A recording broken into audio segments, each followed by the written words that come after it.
Assalamualaikum sahabat. Janji Darah adalah cerita yang bersumber dari kisah nyata, kemudian dikemas dalam narasi sebuah cerpen bersambung atau novel. Bukan cerita sedih tanpa manfaat, namun lebih kepada menyampaikan perjuangan tokoh-tokohnya dalam menyelesaikan permasalahan yang dihadapi. Dalam kisah ini, aku akan bercerita tentang peristiwa yang aku alami 30 sampai 45 tahun yang lalu.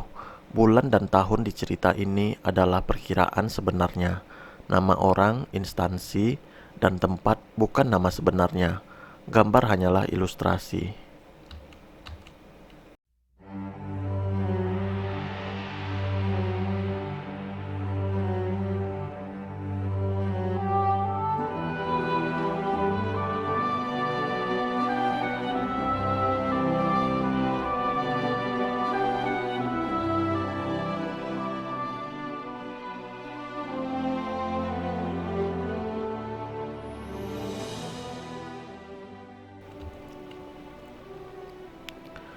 Janji Darah, review cerita sebelumnya.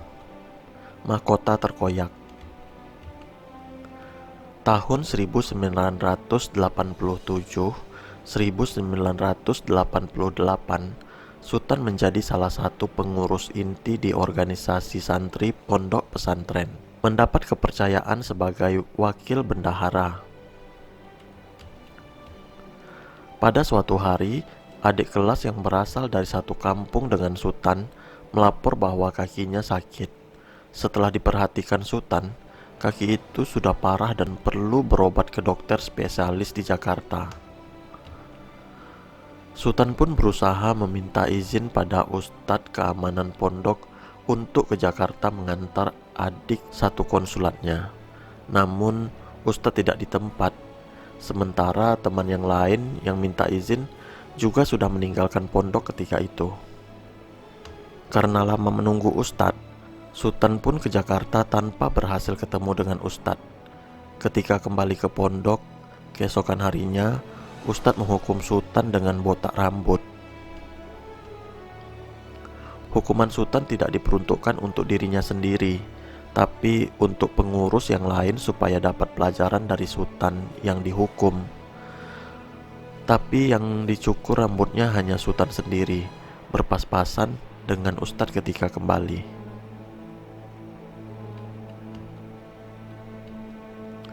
Janji Darah bagian 18, Menata Hati. Jangan lupa subscribe, aktifkan tanda lonceng, klik like, share, dan komen YouTube channel ini. Aku terkejut ketika rambutku berjatuhan di lantai. Tanpa sadar aku menangis sehingga badanku terguncang-guncang. Ustadz itu mundur sesaat. Dia perhatikan diriku yang tak bisa mengendalikan diri. Dia heran memperhatikan diriku. Bagi Ustadz itu, bukanlah hal baru memotong rambut santri. Mungkin sudah ratusan kali. Bagi dia, hal itu menjadi sangat biasa. Sementara bagiku, rambut itu adalah mahkota yang kupertahankan selama di pondok tanpa pelanggaran kedisiplinan. Rambut bagiku adalah lambang diriku sendiri. Di lain pihak, hampir semua temanku pernah digundul rambutnya karena pelanggaran. Aku merasa bangga dengan rambutku yang utuh sampai aku di kelas 5. Rambut bagiku lambang kepatuhanku pada institusi pondok pesantren, dan itu sekarang terkoyak-koyak. Ustadz memperhatikan saja diriku yang terguncang-guncang. Dia tak menyadari bagiku ini bukan sekedar rambut. Kenapa kamu seperti itu? Kamu pikir kami akan kasihan padamu? Jangan pura-pura kamu. Ustadz berkata padaku. Perkataan Ustadz itu menyakiti diriku. Jelas dia sama sekali tidak paham apa yang berkecamuk di benakku. Selanjutnya, Ustadz ceramah yang dipikir sedang memberi nasihat padaku. Tapi, aku sudah tak mau mendengar apa-apa lagi dari Ustadz. Yang aku inginkan adalah keluar dari ruangan itu.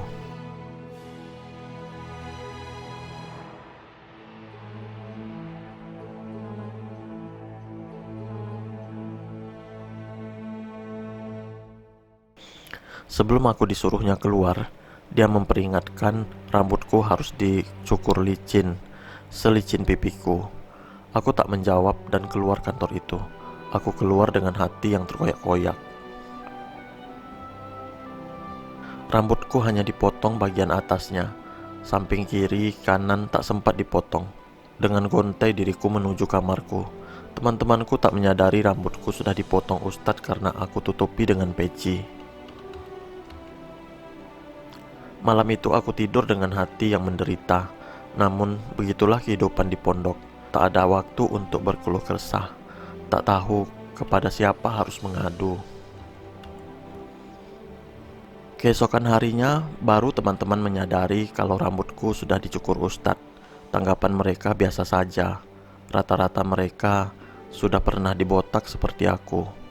Bahkan ada yang berkali-kali. Ada kepercayaan di pondok, santri-santri yang tadinya nakal akan menjadi bagian keamanan. Karena dia mengetahui seluk-beluk jalan kabur santri, dan dia bisa menangkap adik kelas yang kabur. Jadi teman-teman bagian keamanan yang sekantor denganku memang rata-rata sudah pernah kabur sebelumnya. Maka kadangkala mereka lakukan juga ketika sudah menjadi pengurus di bagian keamanan santri. Jadi rambutku yang dicukur Ustadz mereka tanggapi biasa saja. Biasa tuh, masing-masing kita akan merasakan dibotak. Lagian, kamu sih sudah tak ada izin, baliknya kok lewat pintu depan pula. Komentar temanku yang juga sama perginya denganku malam itu. Aku minta tolong pada teman untuk merapikan rambutku, tapi aku tak mau dibotak licin seperti perintah Ustadz. Aku hanya merapikan yang dipotong Ustadz. Masih ada rambutku tersisa setengah sentimeter, dan aku tak mau memotongnya lagi. Dari jauh tidak ketahuan kalau aku sebenarnya sudah botak. Apalagi kalau aku selalu pakai peci. Ku coba mempertahankan kehormatanku, tetap melakukan tugasku sebagai santri dan melaksanakan tugasku sebagai wakil bendahara. Namun ucapan Ustadz yang tak peduli pada penderitaanku mengusik hatiku. Aku juga tidak akan mengemis-ngemis minta dikasihani. Sudah kusadari kehidupan di pondok itu keras. Aku tak bisa mengharapkan belas kasihan dari siapapun. Aku harus bertahan dengan situasi ini. Idealismeku mulai bertentangan dengan pondokku. Semenjak duduk di rayon dan pengurus santri, aku bingung mencocokkan apa yang salah dari versi pondok dan versi diriku sendiri. Pernah Ustadz orang nomor 2 di pondok kami bercerita di kelas kami. Dia adik pendiri pondok. Ceritanya, pondok disupervisi oleh pengawas dari kota Serang.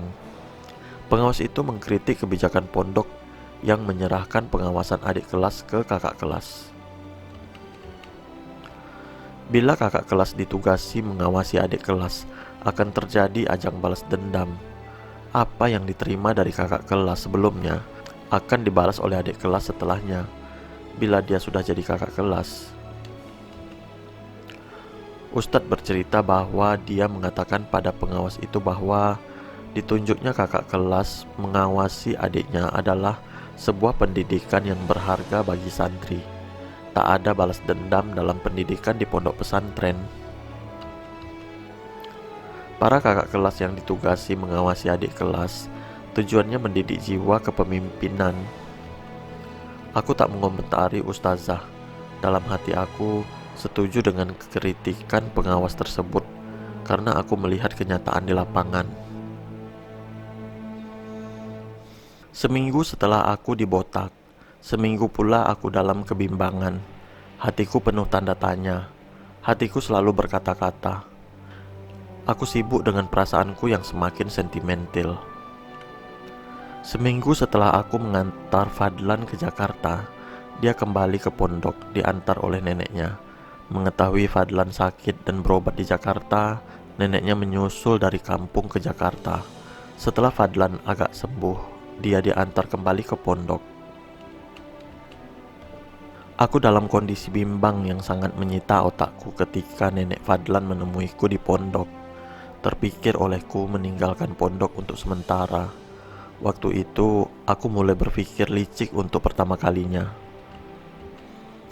Aku minta kepada Nenek Fadlan supaya mengatakan pada Ustadz keamanan pondok bahwa aku disuruh pulang kampung karena ayahku sakit. Si nenek kaget ketika aku katakan aku sedang ada masalah. Aku ingin menenangkan pikiran di Jakarta agak seminggu.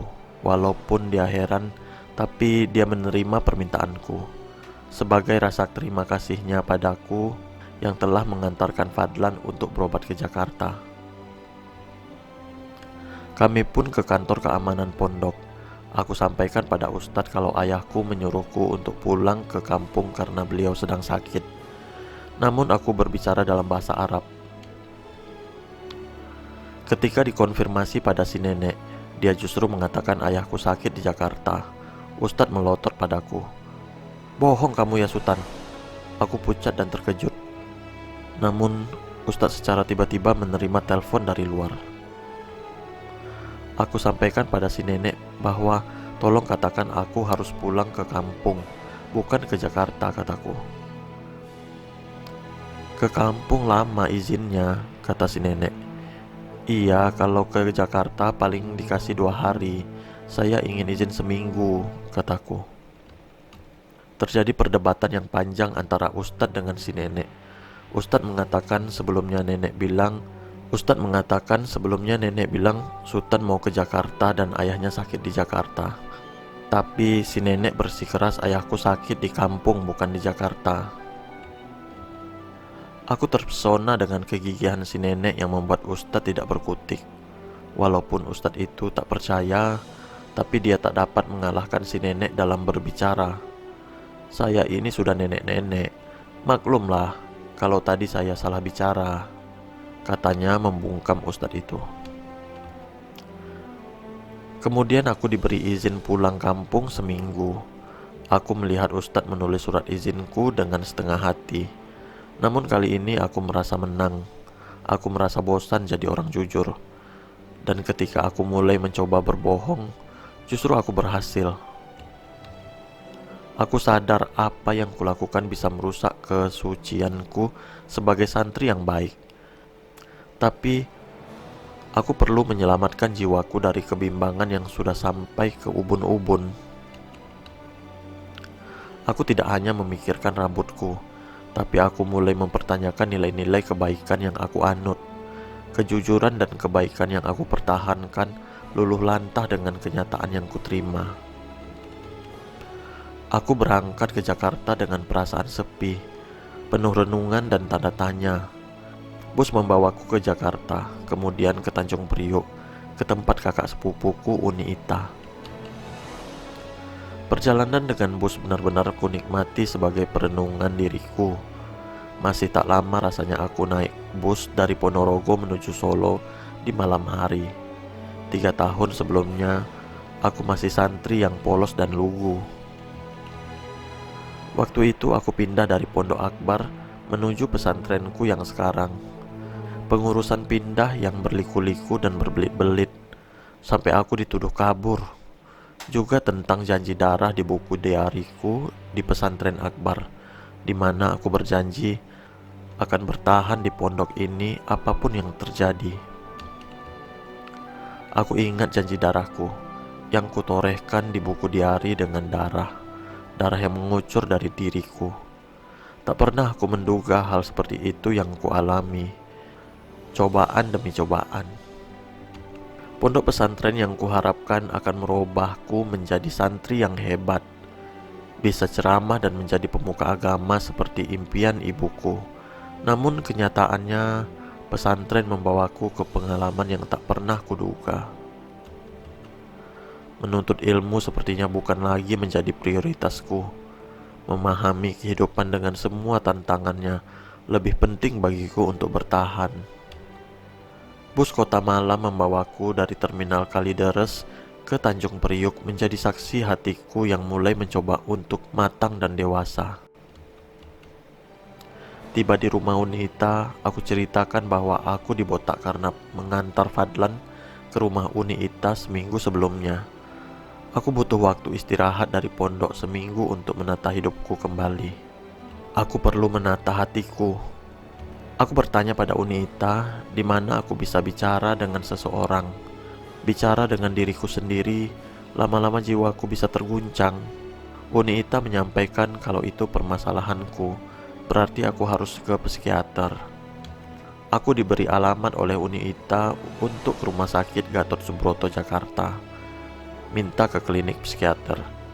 Keesokan harinya aku pergi ke rumah sakit dan menemui dokter psikiater untuk memperbaiki jiwaku yang mulai goyang.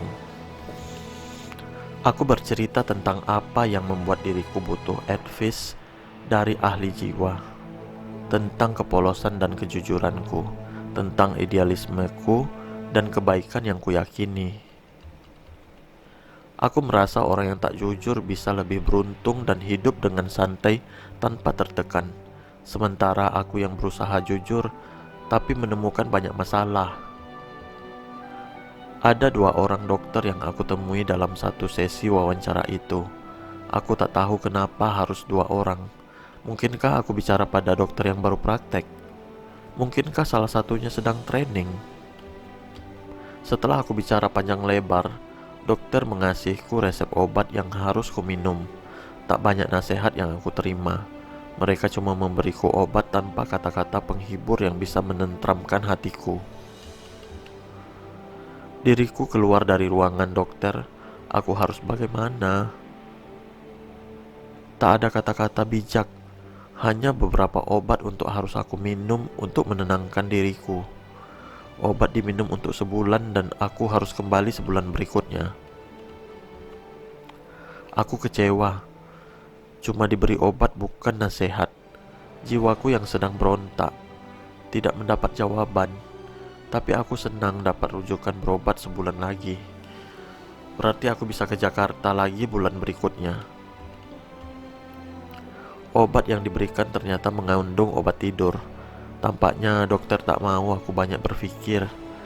Tidur adalah solusi hidupku saat ini.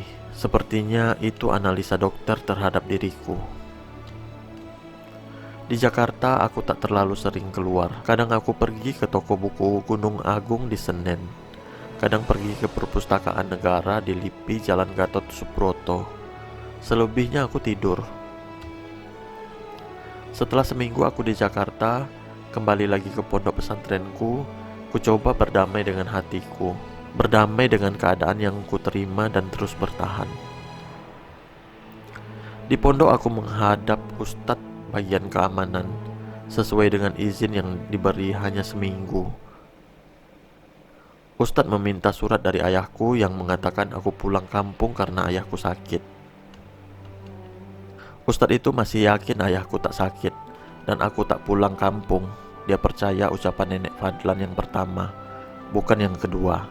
Hanya saja dia tidak mau berdebat dengan orang tua, katanya. Kuberikan surat dari ayahku yang sebenarnya dibuat oleh Fadlan. Ustadz sempat bertanya umur ayahku setelah melihat tulisan di surat itu. Ayah saya 45 tahun, kataku. Kok seperti tulisan anak-anak, katanya. Ayah saya kan lagi sakit, Ustadz. Untung bisa nulis, jawabku. Dulu di Pondok Akbar, aku dituduh memalsukan surat ibuku. Padahal itu benar-benar surat ibuku. Sekarang aku memalsukan surat ayahku. Sebenarnya aku sudah bertahun-tahun tidak bertemu ayah. Aku tak tahu ayah sehat atau sakit. Karena aku memberikan bukti, Ustadz tak bisa berkata banyak lagi. Tapi dia masih melihat celah untuk menghukumku. Dia ingat bahwa dia menyuruhku untuk mencukur rambut sampai licin. Dia menyuruhkan melicinkan rambutku lagi. Aku tak mau. Sudah 2 minggu, Ustadz. Kan sudah mulai tumbuh lagi rambut saya, kilahku. Kalau kamu tak mau mencukur licin rambut kamu, saya ganti hukumannya. Kamu berjemur di lapangan 3 hari berturut-turut, di 3 tempat dan 3 kali sehari. Jadi totalnya 9 kali. Satu hari di lapangan santri putra di atas kursi, satu hari di depan rumah kiai pimpinan pondok, dan satu hari di lapangan asrama putri. Keluar main pertama ketika istirahat, makan, dan setelah sholat asar. 3 hari berturut-turut. Bagaimana? Mau botak licin atau dijemur? Tanyanya padaku. Dijemur saja Ustadz, kataku mantap. Dia terheran-heran. Segitunya kamu dengan rambut kamu, katanya. Aku diam saja. Tak perlu aku menjelaskan betapa pentingnya rambut bagiku. Ustadz tak akan mengerti. Untuk mempertahankan mahkotaku, aku terima dijemur dengan durasi yang cukup kejam.